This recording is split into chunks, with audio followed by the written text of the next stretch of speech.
buugga tacsida Jenaraal Sheego Axmed Cali Alla u naxariistay ayaa si rasmi ah u furmay magaalada caasimadda Muqdisho. Gudoomiye ku-xigeenkii hore baarlamaanka haatanna ah la taliyaha arrimaha baarlamaanka ee gudoomiyaha baarlamaanka Carabta Professor Maxamed Cumar Dalxa ayaa noqday qofkii ugu horeeyay ee saxiixa buugga. Sidoo kale buugga tacsida ayaa laga furay qaybo ka mid ah gobollada dalka Mareykanka iyo magaalada Nairobi. Professor Dalxa ayaa alla ugu bariyay in uu naxariista Jenaraal Sheego ka waraabiyo waxaana uu ku tilmaamay halyeey qaran kana madax bannaan qabiil. waxa uu xusay in dugtiisii si weyn loo maamusay tuuladii uu ku dhashay ee Baghdad ee gobolka Shabeellaha Dhexe. Jenaraal Sheego Axmed Cali ilaahay waqtigii ugu talagalay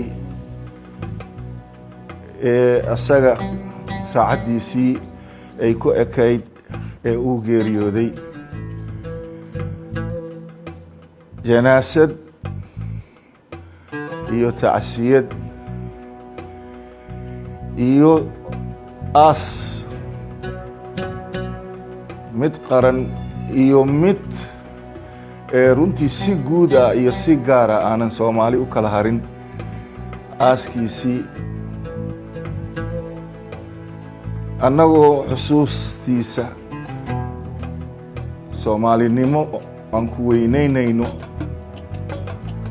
isla markaasna intii ka qayb qaadatay si qalbisami ahne mar waliba aan xusuustaasi aan u sii haynayno janankeenan uu ahaa janan Soomaaliyeed Soomaaliya dhan uu ka baxay ayaa tacsiyad buuggan ee maanta ee ay iska xil saareen qabanqaabadiisana ay lahaayeen intii shalayna qayb libaax ka qaadatay aaskiisii tacsiyadiisii ilaa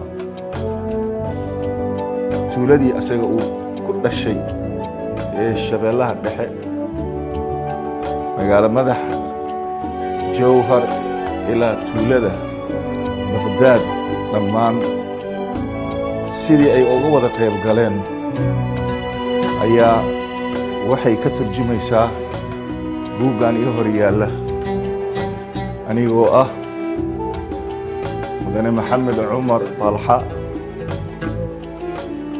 gudoomiye ku-xigeenkii koowaad ee hore ee baarlamaanka federaalka Soomaaliyeed wasiirkii arrimaha bulshada iyo dhaqan celinta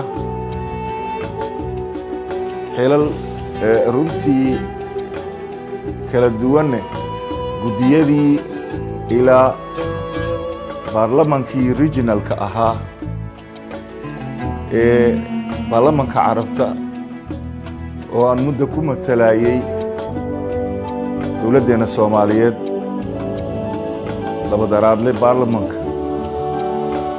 ayaa waxaa ii sharaf iyo maamuus ii ah inaan noqdo qofkii ugu horeeyay ee buugga tacsiyada ee maanta magaalada madaxda Muqdisho loogu furay ama loogaga maanta ka bilaabato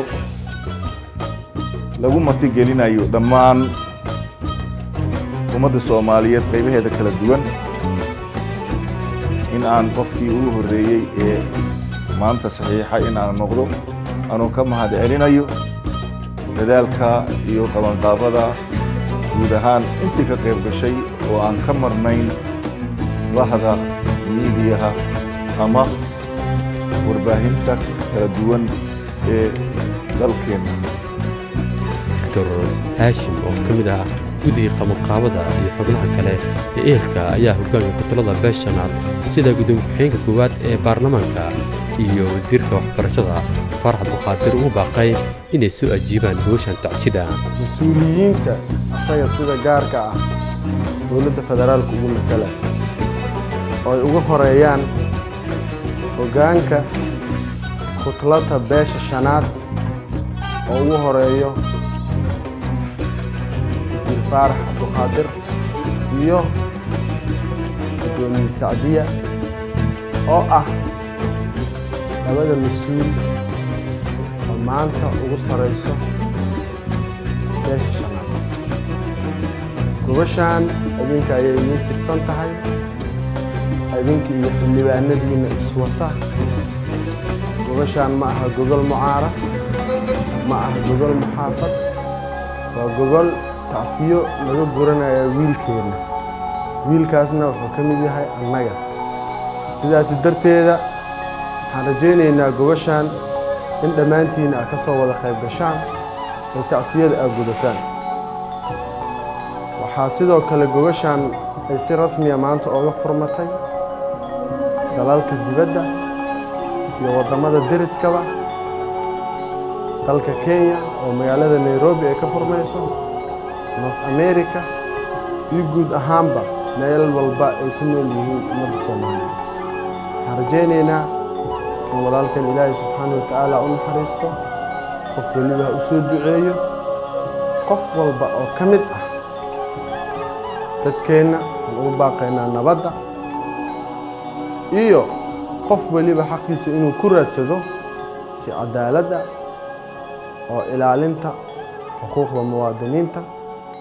waxaan kaloo rabaa inaan u tacsiyeeyo marxuumka maalinkii la waday wiilkii ku geeriyooday Caamir Maxamed Garaad, oo aan rajaynayno dowladda inay wiilkaasina xaqiisa soo dhicin doonto.